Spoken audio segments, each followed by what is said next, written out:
जिस वीडियो के ऊपर मैं रिएक्शन करने जा रहा हूं, सबसे पहले मैं 23rd पंजाब रेजिमेंट के मेजर कुलदीप सिंह चांदपुरिया साहब और 120 जवान जिन्होंने लौंगेवाला राजस्थान का जैसलमेर एरिया, जिन्होंने 1971 वार के अंदर पाकिस्तानी 3000 से 7000 सैनिकों का डटकर सामना किया। मैं उन 120 सैनिकों को और साथ में मेजर कुलदीप सिंह चांदपुरी साहब को सैल्यूट करता हूं। हेलो भाई, नमस्ते, नमस्कार, सत श्री अकाल। मैं चंद्र सिंह बिस्ट हिंद रिएक्शन के नाम से मेरा यूट्यूब चैनल है। जिस वीडियो के ऊपर आज हम रिएक्शन करेंगे वो वीडियो है बैटल ऑफ लौंगेवाला 1971, जो कि 4 दिसंबर से लेके 7 दिसंबर की रात्र और दिन दोनों मिला के मैं बता रहा हूं। 4 दिसंबर को स्टार्ट हुआ था, 7 दिसंबर को ये खत्म हुआ। बैटल ऑफ लौंगेवाला और साथ में भारत और पाकिस्तान का 1971 के अंदर जो वार हुआ था, ये लौंगेवाला वार और साथ में भारत और पाकिस्तान का जो वार हुआ था, जिससे एक अलग कंट्री बनी जिसका नाम पड़ा बांग्लादेश। ये जो है युद्ध दोनों एक दूसरे को रिलेट करते हैं, एक दूसरे को कोऑर्डिनेट करते हैं। पहले ये पूरी वीडियो देखते हैं, उसके बाद मैं इसके ऊपर रिएक्शन करूंगा।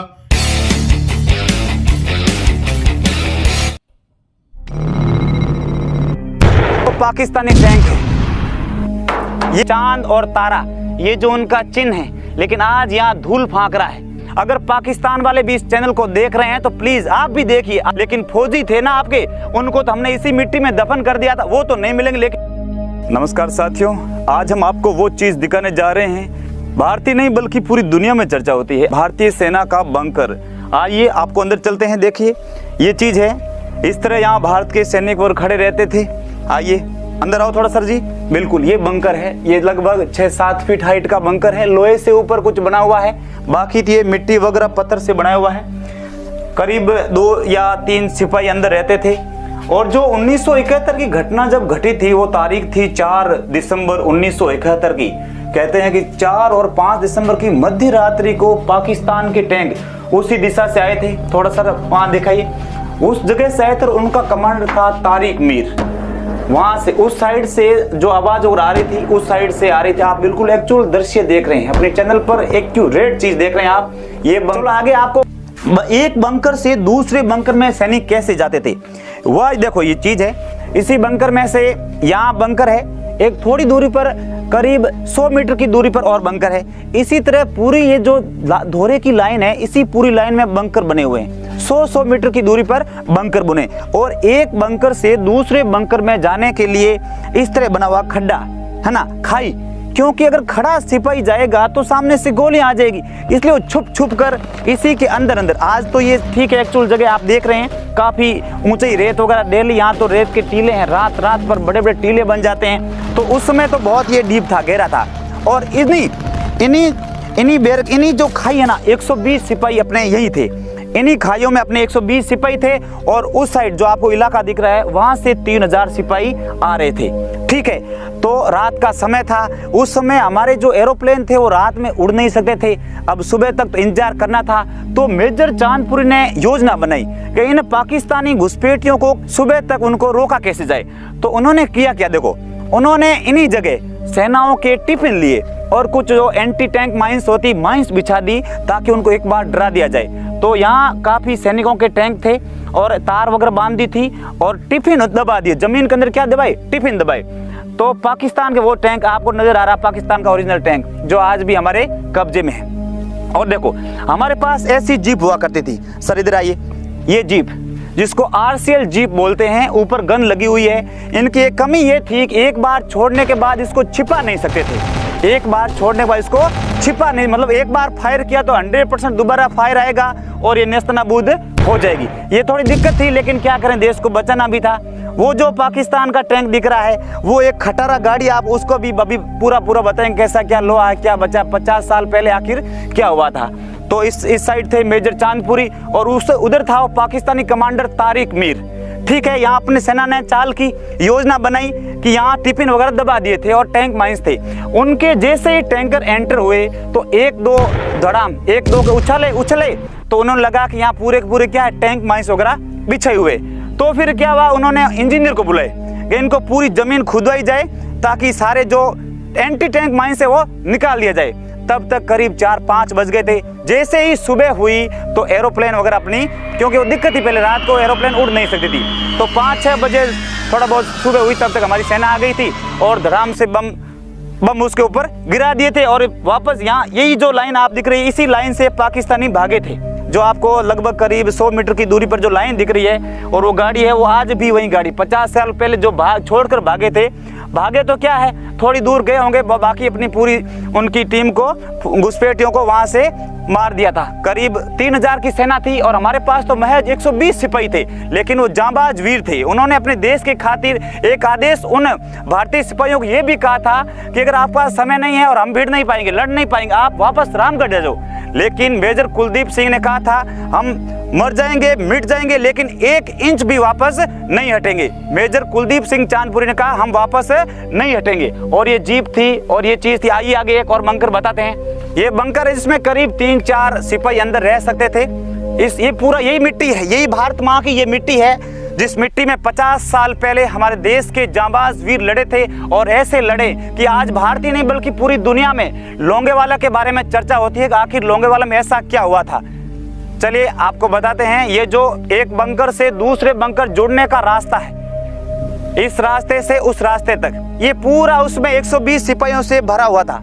काफी सिपाही शहीद भी हुए थे, लेकिन पाकिस्तानी घुसपैठियों पर भारी पड़े थे। ये अंदर से देख सकते हैं आप, इस तरह के उस समय हुआ करते थे और आज भी उसी हालात में है। ये लोहे का थोड़ा बहुत ऊपर चदरा है, बाकी पत्थर वगैरह इस चीज, ये यहाँ हमारे सिपाही थे और 120 की संख्या थी। अब आइए आगे आपको हम बताते हैं वो पाकिस्तानी टैंक जिसके परखच्चे उसी समय उड़ा दिए थे। आपको सारी चीज बताएंगे। देखो पूरा वही पड़ा है, पहले भी वही था, आज भी वहीं पर। 50 साल बीत गए हैं, लोहा गल रहा है। हमारे देश के वीर जवानों का जज्बा अभी भी जिंदा है। टैंक है, ये देखिए, ये टैंक है, आज इनके ये हालात है। ये देखिए 1971, करीब 50+ साल हो गए। 50 साल पहले की चीज है और हमारे जांबाज वीरों ने इनको हालत खराब कर दी थी। करीब ये एक ही नहीं थे, ऐसे करीब 50+। ये टैंक देखिए आप, 50 साल पहले इस टैंक की हालत ठीक ठाक थी, लेकिन हमारे देश के वीर जवानों ने बुरी तरह उन्हें नेस्तनाबूद कर दिया था। आइए चले बताते हैं आपको ये चीज़ें। देखो ये बुरी हालत में है, आज भी लोहा पूरा गल रहा है। इस तरह रेत में आए थे, रात का समय था, काफ़ी संख्या में थे। आज ये देखो ये हालात है। ये हालात वजह क्या है, हमारी सेना आज भी उसी जोश से लड़ती है। चाहे पाकिस्तान से सीमा लगने वाले गुजरात हो, राजस्थान हो, जितने भी स्टेट है उनमें आज हमारी जम्मू कश्मीर हो, वहीं आर्मी आज पूरे जोश के साथ उनसे लोहा ले रही है। और ये लोंगेवाला इलाका तो उसमें खासा चर्चित था। अगर भारत की हार हो जाती तो नक्शा कुछ और ही होता। शायद ऐसा भी कहते हैं जोधपुर जैसलमेर पाकिस्तान में चला जाता। ऐसा कहते हैं अगर ये हार जाते तो फिर वो भारी पड़ती। यहाँ दूर दूर तक जैसी नजर जाती है तो रेत के टीले दिख रहे हैं। लोग कम ही रहते हैं, केवल यहाँ आर्मी को अलाउ है, बाकी वनस्पति थोड़ी बहुत है, ज्यादा वनस्पति भी नहीं है। पाकिस्तानी एक गाड़ी दिखाते हैं 4x4 गाड़ी, जो करीब 150-200 किलोमीटर का सफर करके यहाँ पहुंची थी और उसी के अंदर वो पाकिस्तानी सिपाही आए थे और उनके वो राशन पानी वगैरह बंदूकें सब इस पे लेके आए थे। ये हालात देखिए, ये टायर वगैरह अभी भी है, मौजूद है, खटारा है। ऐसा लग रहा है लोहा भी डुप्लीकेट लोहा, घुसपैठी है। वो करप्शन तो उसमें भी पाकिस्तान की सेना में था, तो ये लोहा भी इतना मजबूत है नहीं है। अभी भी मजे की बात है कि अभी भी इंजन पड़ा है। अगर भारतीय नेता के पास ये चीजें होती तो इंजन नहीं रहता, लेकिन हमारी ईमानदार आर्मी के पास ये गाड़ी है तो इंजन भी आज सुरक्षित पड़ा है। इतना फर्क है भारतीय नेता और आर्मी के अंदर। दोस्तों सपोर्ट करना तो आर्मी कीजिए, नेताओं को नहीं। ये नेता बदल जाते हैं, आर्मी कभी नहीं बदलती है। लेकिन ये देखिए, ये उसमें ध्वस्त किया था। ये जो जीप है ना, ये गाड़ी है ना, ये उसमें, ये भी 5 दिसंबर 1971 की मध्य रात्रि में, चांद और तारा ये जो उनका चिन्ह है, लेकिन आज यहाँ धूल फांक रहा है। भारत की सेना ने ऐसे झटके दिए कि वो आज भी डरता है कहीं 1971 का हाल वापस न हो जाए। साथियों, हमारी सेना स्पेशल कुलदीप सिंह, मेजर कुलदीप सिंह चांदपुरी, उनकी अगर ये योजना नहीं हो, अगर वो एंटी टैंक नहीं बिछाते तो वो 3000 और कहाँ 120, तो हम उसमें उन पर भारी नहीं पड़ते। लेकिन उनकी योजना की बदौलत उन्हें ऐसा महसूस कराया कि यहाँ 120 नहीं, यहाँ हजारों की संख्या में सैनिक मौजूद है, तभी तो इस तरह कारनामा किया है। ये जो जीप आज पड़ी है, अगर पाकिस्तान वाले भी इस चैनल को देख रहे हैं तो प्लीज आप भी देखिए, आपकी ही चीज है और आज भी सलामत रखे हुए हैं। लेकिन फौजी थे ना आपके, उनको तो हमने इसी मिट्टी में दफन कर दिया था, वो तो नहीं मिलेंगे। लेकिन ये चीज थी, आज 50 साल बाद भी आप है जो इसको देख सकते हैं, लोहा वगैरह देख सकते हैं। ले जाने तो हम नहीं देंगे भैया, सेना यही खड़ी है, ठीक है ना, पब्लिक प्रॉपर्टी नहीं, अभी भी आर्मी कब्जे में है। हिम्मत है तो आ जाना, देख लेना, ये चीज है।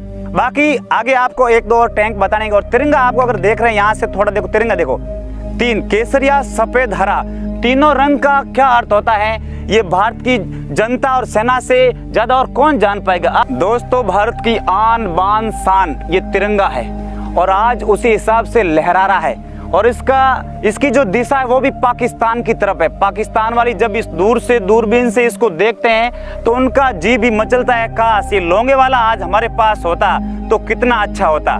ये लोंगे वाला आप देख रहे हैं, लोंगे वाला भी तिरंगा सुबह हो या शाम हो इसी तरह शान से लहराता रहता है और हमारे देश के सैनिक आज भी इसी मिट्टी की हिफाजत के लिए अपनी जी जान लगाए हुए हैं। आइए नजदीक आपको पाकिस्तानी टैंक भी बताते हैं जिसके चर्चे भारत से ज्यादा पाकिस्तान में होते हैं। काश वो भी आज वापस आता, लेकिन ये इसकी ऐसी हालत हो गई थी, वापस नहीं जा पाया था। देखते हैं इसका चांद तारा कहाँ है। दोस्तों, इस टैंक का नाम था T-59।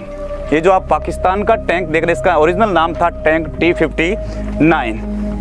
चलिए इधर आपको निशान भी बताते हैं, ये बिल्कुल एक्चुअल फोटोज है, वीडियो वगैरह, ओरिजिनल टैंक है। ये चांद तारा ये चीज़ है, मजबूत लग रहा है, लेकिन सेना के आगे इसकी मजबूती उसमें दम तोड़ गई थी।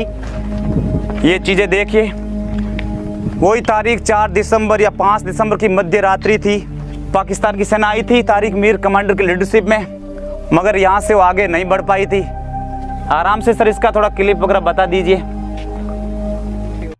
पाकिस्तान और पूर्वी पाकिस्तान के बीच आपस में ही एक संघर्ष शुरू हो गया था, एक युद्ध छिड़ गया था, सिर्फ एक लैंग्वेज का इशू था।